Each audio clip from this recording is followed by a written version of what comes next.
On va donc maintenant enchaîner avec la prochaine table ronde, animée par Barbara Haddad. On va parler de conception éco-responsable. Comment les marques bousculent-elles leurs pratiques? Nathalie Abramian-Dedon, vice-présidente marketing et digital Danone Eau France, sera en visio avec nous. Et Anne Besson, directrice marketing France, Espagne et Portugal de la marque Lego, avec nous sur ce plateau. Tout cela et ces échanges animés par Barbara Haddad.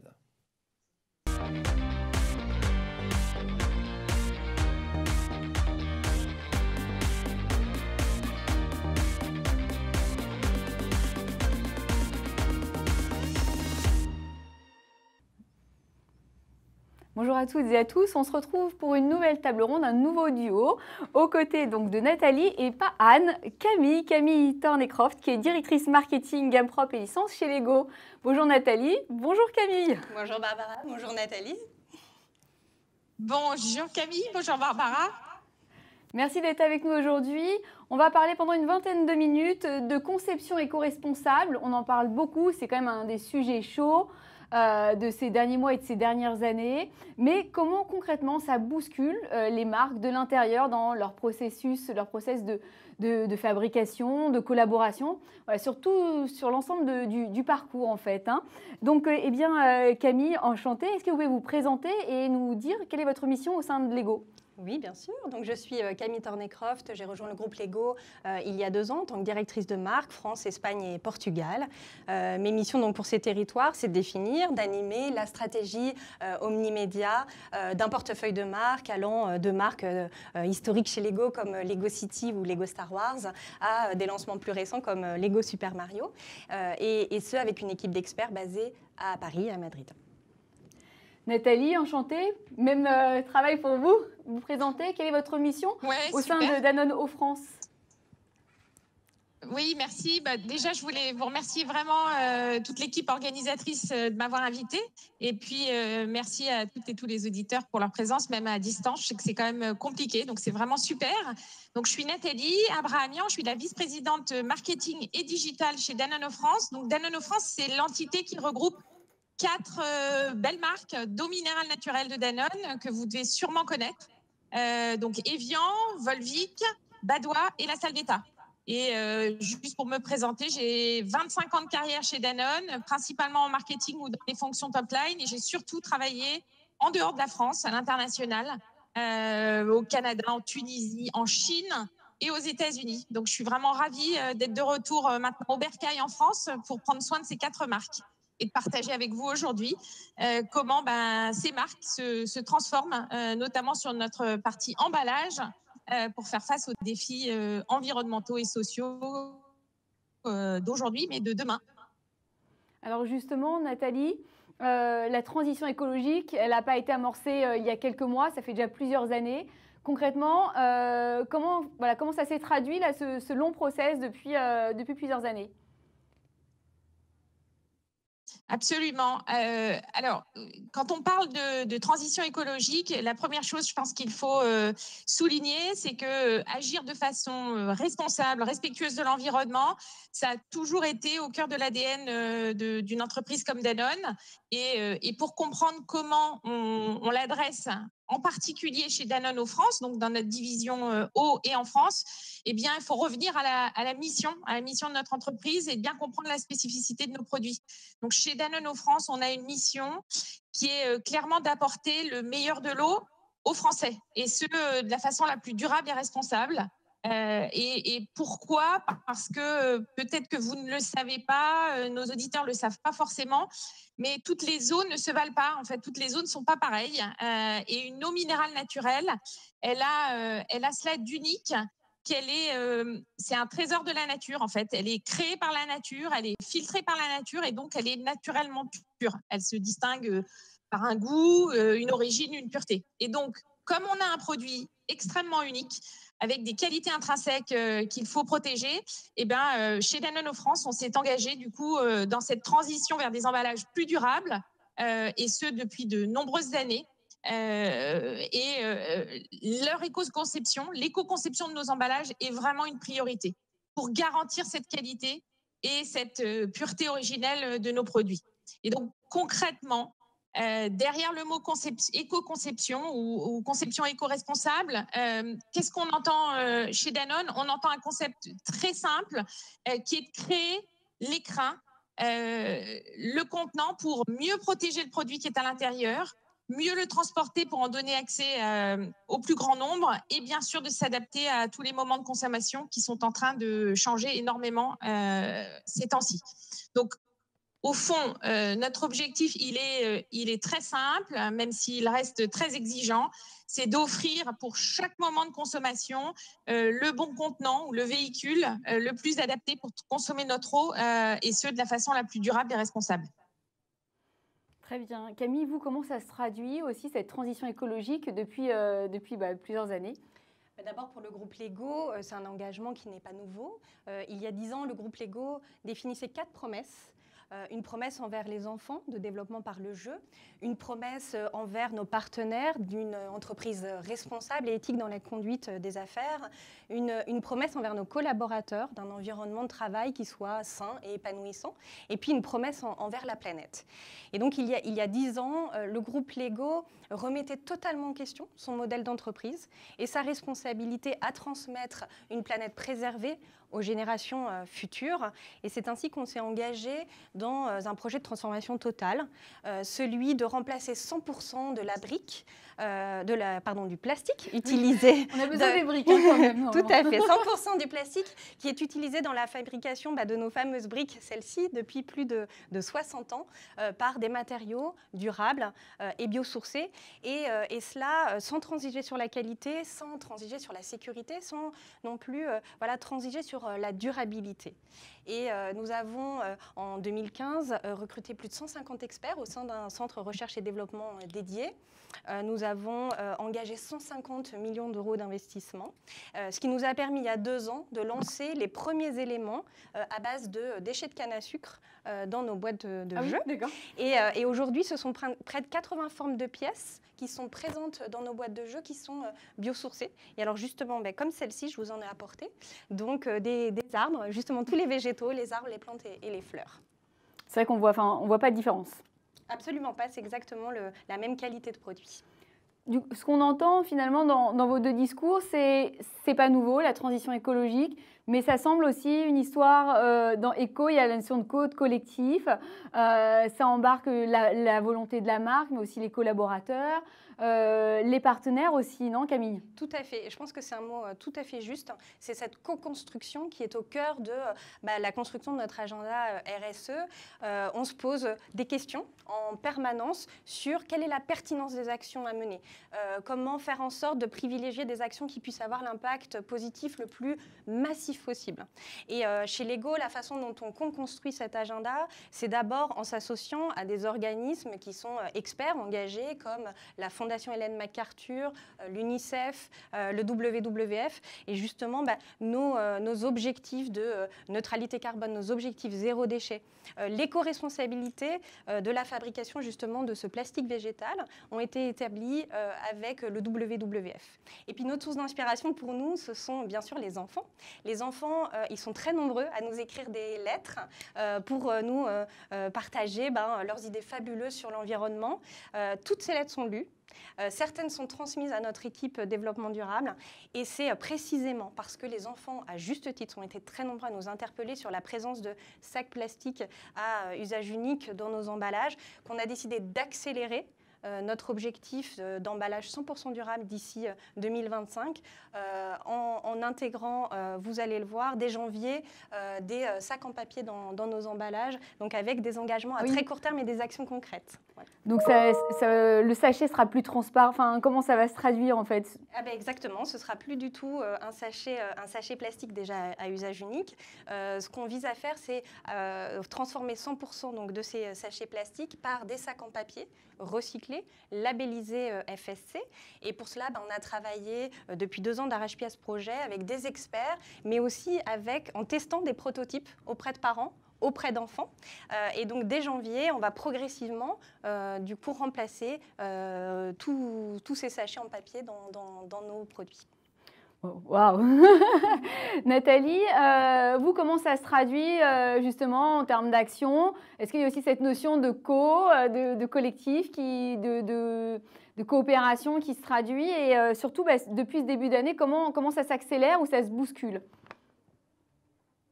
Oui, absolument. De la même façon, on est associé avec des partenaires pour préparer les emballages de demain chez Danone. Et avec le contexte de changement climatique, de mutation de tous les comportements du consommateur, c'est vrai qu'on a vu aussi de notre côté une accélération, notamment depuis 18 mois. Avec, il faut se le dire, une partie en fait des Français qui s'interrogent sur la pertinence d'avoir de l'eau minérale en bouteille dans une bouteille en plastique. Alors évidemment, on écoute, on est absolument à l'écoute de toutes ces interrogations, on les entend et chez Danone, on n'a pas attendu non plus que la transition s'accélère pour travailler sur des emballages plus durables, puisque on a depuis plusieurs dizaines d'années un centre de recherche à Évian, qui est un centre de recherche et d'innovation qui est complètement dédié à l'emballage, avec une cinquantaine de collaborateurs qui travaillent sur les emballages de demain. Et puis, je dirais, il y a 30 ans, je ne sais pas si on s'en souvient, mais ou si on le sait, c'est souvent méconnu, mais toutes nos bouteilles sont passées 100% recyclables. Et il y a un peu moins de 15 ans, on a été les premiers à rajouter du plastique 100% recyclé. Donc, depuis 2 ans, on s'accélère. On a une vraie ambition. D'ici 2025, on souhaite atteindre 100% de matière recyclée dans tous nos emballages pour toutes nos marques. Donc, on a vraiment une volonté d'être pionnier et de continuer à innover pour être 100% de matière recyclée dans tous nos emballages d'ici à 2025. Il y a eu là aussi récemment des innovations, des initiatives, notamment autour de la marque Évian et de la bouteille, non, sans étiquette. Exactement. Donc, merci. En fait, alors j'en ai pas une avec moi parce qu'on est confiné et on peut la trouver malheureusement que dans certains circuits. Mais on a, je voudrais souligner effectivement la toute première bouteille en France qui est sans étiquette, qui est de nouveau 100% matière recyclée et 100% recyclable. Et puis, depuis septembre, alors là, pour le coup, j'en ai parce que c'est plus facile à trouver, mais les petits formats de Évian et Volvic, je ne sais pas si vous les voyez bien à l'écran, mais qui sont maintenant fabriqués entièrement à partir d'anciennes bouteilles, donc faites à partir de bouteilles recyclées, donc triées, recyclées et donc à nouveau recyclables. Donc des engagements forts sur notamment les marques Évian et Volvic, qui sont aussi, depuis cette année, certifiées neutres en carbone. Donc, c'est une vraie reconnaissance de nos actions qui sont en cours depuis une dizaine d'années pour réduire l'empreinte sur tout le cycle de vie de nos produits. Donc, des innovations là, qui continuent, on le voit la forte de cette année. Est-ce que le contexte particulier a bousculé, accéléré des choses? Est-ce que ça change quelque chose finalement, ce contexte, où on est tous un peu amenés à faire preuve de résilience? Chez nous, ça a clairement accéléré. Donc, ça a renforcé notre conviction, renforcé notre détermination pour inventer les emballages de demain. Et du coup, je vous disais, ça n'a pas du tout ralenti puisque cette année, on a pu lancer cette fameuse première bouteille sans étiquette et tous nos petits formats Évian et Volvic en plastique 100% recyclé. Et on a lancé un premier système d'hydratation à domicile.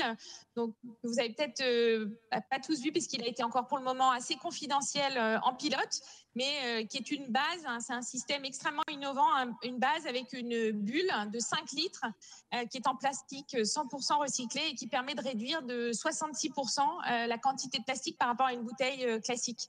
Donc, des vraies innovations qui ont été mises sur le marché cette année. Ouais, super, merci pour ce teasing, en tout cas cette annonce, peut-être un peu plus confidentielle. Vous Camille, comment ça bouge chez vous justement? Est-ce que ça chahute beaucoup ou pas, ce contexte? Ce qui est certain, c'est que la pandémie actuelle, elle a mis encore plus la lumière sur notre responsabilité à agir tous envers la planète. Alors non, on va dire que la crise n'a pas modifié notre agenda RSE, mais un peu comme ce que disait Nathalie, elle nous a, je pense, encore plus déterminés à l'échelle individuelle et collective à l'urgence d'agir.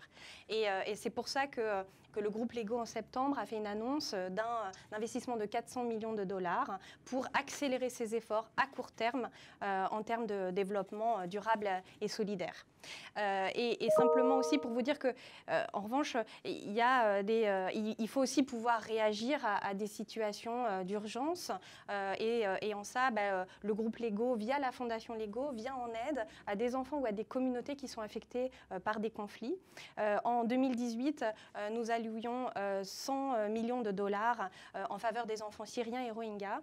Et cette année, ce sont 50 millions de dollars qui ont été débloqués pour venir en aide à des enfants dont le bien-être, le développement a pu être affecté par la crise du Covid-19 pour leur donner des moyens d'avoir accès à des apprentissages, à de l'éducation par le jeu. Oui, donc dans cette notion d'éthique, d'éco, on voit bien qu'il y a cette notion de boucle vertueuse. Comment est-ce que j'apporte une valeur ajoutée? On voit auprès des consommateurs, mais aussi auprès des citoyens consommateurs. Vous, Nathalie, quelles sont les perspectives là, sur les mois qui arrivent? Alors, les perspectives, donc, je vous ai parlé de notre ambition. Notre ambition, c'est clairement d'ici 2025 d'avoir l'intégralité de nos produits qui sont proposés dans des emballages 100% en matière recyclée. On s'engage donc avec passion et dans des forts efforts d'innovation. Et on est en train de travailler à proposer des alternatives au plastique ou bien à l'emballage unique, puisqu'on sait que ce sont les deux bas qui blessent aujourd'hui. Et donc, on travaille sur de la canette, du carton ou bien des gourdes ou des emballages gros contenants pour la consommation à domicile. Et donc, on souhaite faire ça vraiment en toute responsabilité, fidèle à notre double projet économique et social chez Danone. Et donc, on travaille en même temps à la certification Bicorp pour nos 4 marques d'ici 2022. Et le chemin a déjà commencé puisqu'on a obtenu la certification Bicorp pour la marque Volvic cette année, en avril. Et on sait que c'est un label exigeant qui peut distinguer les marques et leurs standards en fait, de performance à la fois sociale, environnementale, mais aussi en termes de transparence et de gouvernance. Donc, on vise d'ici 2025 avoir tous nos emballages en matière 100% recyclée et avoir nos 4 marques qui sont certifiées Bicorp. Camille, vous, quelles sont les perspectives de votre côté? Alors avant les perspectives, il y a un certain nombre d'étapes qu'on a déjà franchies et qui sont très importantes pour nous. À rappeler aussi. Tout à fait. Oui. Du coup, on a un quart des bénéfices générés par le groupe Lego qui sont reversés à la Fondation Lego. 100% de l'énergie que nous utilisons est compensée par de l'énergie verte que nous produisons. 100% des déchets plastiques issus de notre processus de fabrication est réinjecté dans notre production. On a aussi réduit la taille de nos emballages, la taille de nos boîtes. On a ouvert des usines au plus près des marchés pour limiter notre impact carbone. Mais bien sûr, ce n'est pas assez. Il faut aller encore plus vite. On s'en parlait. 200 ingénieurs maison aujourd'hui travaillent d'arrache-pied pour accélérer la recherche en plastique biosourcé. Ils le font en intelligence collective avec des centres de recherche, des start-up, mais aussi des consortiums comme Biospeed qui unit 6 grands groupes, dont Lego et justement nos amis de chez Danone. Et voilà, donc ce qu'il faut, c'est effectivement accélérer. Accélérer, ça a été tout l'enjeu de l'annonce que nous avons fait récemment de 400 millions de dollars, j'en parlais rapidement, pour pouvoir aller plus vite dans cette transition écologique. Ce que nous voulons, c'est bien sûr donc, à la fois produire plus d'énergie verte, produire 0 déchet, mais aussi consommer moins d'eau, consommer moins d'énergie dans notre processus de fabrication. Et préserver la planète, on en a parlé, et ses ressources, c'est absolument fondamental. Mais ce qu'il est tout autant, c'est de pouvoir accompagner les enfants, les générations futures, à développer des compétences qui leur seront vraiment essentielles pour pouvoir faire face aux immenses défis de demain. Et justement, dans aussi notre programme, d'ici à 2022, nous nous engageons à ce que 8 millions d'enfants chaque année puissent avoir accès à des programmes d'éducation par le jeu. Parce que chez Lego, on est convaincu d'une chose, c'est vraiment de la puissance du jeu. Les enfants en jouant, ils développent des compétences absolument incroyables. Alors bien sûr la créativité, mais aussi la communication, la collaboration, la résolution de problèmes, leur confiance. Du coup, c'est vrai que cet apprentissage par le jeu, c'est très important pour nous. On va le travailler là aussi avec des organismes partenaires au niveau international. On a parlé de l'UNICEF, aussi Save the Children, mais on a aussi des relais locaux. On travaille en France ici avec des associations comme C'est que du bonheur ou les apprentis d'Auteuil. Et je voudrais citer aussi un autre projet qui nous tient à cœur, justement d'apprentissage par le jeu et d'inclusivité. Ça, ce sont des missions qui sont au cœur de la Fondation Lego. Nous annoncions il y a un an, ici à Paris, lors de la conférence Sustainable Brands, le lancement d'un projet très innovant, les Lego Braille Bricks. Alors, les Lego Braille Bricks, qu'est-ce que c'est? Oui, rapidement Camille, parce que je crois qu'on va devoir bientôt laisser l'antenne. Pas de souci, je termine là-dessus. Du coup, simplement pour dire que ce sont des briques Lego qui sont spécialement conçues pour accompagner les enfants malvoyants à apprendre le braille de façon ludique. Donc, encore une fois, comment on peut, en tant que marque, Danone, Lego, apporter cette valeur ajoutée sur des prismes, oui, clients, mais surtout lifestyle quotidien, dans le quotidien. Vous l'avez dit, justement, c'est cette notion de quel monde on va laisser aux nouvelles générations, aux générations futures. Juste un tout petit mot pour la fin. Je vous remercie toutes les deux, Nathalie, Camille, d'avoir été présentes. Nathalie, un petit mot avant de nous dire au revoir. Écoutez, merci beaucoup. Merci de votre invitation. C'était super de pouvoir échanger sur des enjeux qu'on partage en fait avec Lego, même s'ils se traduisent après par des actions différentes qui sont spécifiques à nos catégories. Mais merci beaucoup. Et puis, nous, on continue à travailler sur des emballages plus responsables et plus durables pour faire face à tous ces enjeux et tout en satisfaisant nos consommateurs pour les hydrater du mieux qu'on peut. Alors justement, merci. Barbara, Nathalie, vous êtes là. Il y a une question qui arrive sur le chat et une question pour Danone, justement. Une question pour Danone. Quand on voit que certains pays n'ont pas la possibilité de recycler tous les déchets plastiques, avez-vous des pistes pour des emballages biodégradables, Nathalie ? Alors, ça fait partie de la liste des choses sur lesquelles on travaille. C'est compliqué de mettre de l'eau dans des emballages biodégradables, mais ça fait partie de la liste des pistes que nous travaillons. Ça ne sera peut-être pas celles qui arriveront dans le court terme, mais c'est dans la liste. Merci Nathalie, merci Camille. Une bonne journée et merci beaucoup. Merci à vous. À bientôt. Au revoir. Merci beaucoup Barbara, Camille, Nathalie pour cette table ronde, cet échange consacré à la conception éco-responsable.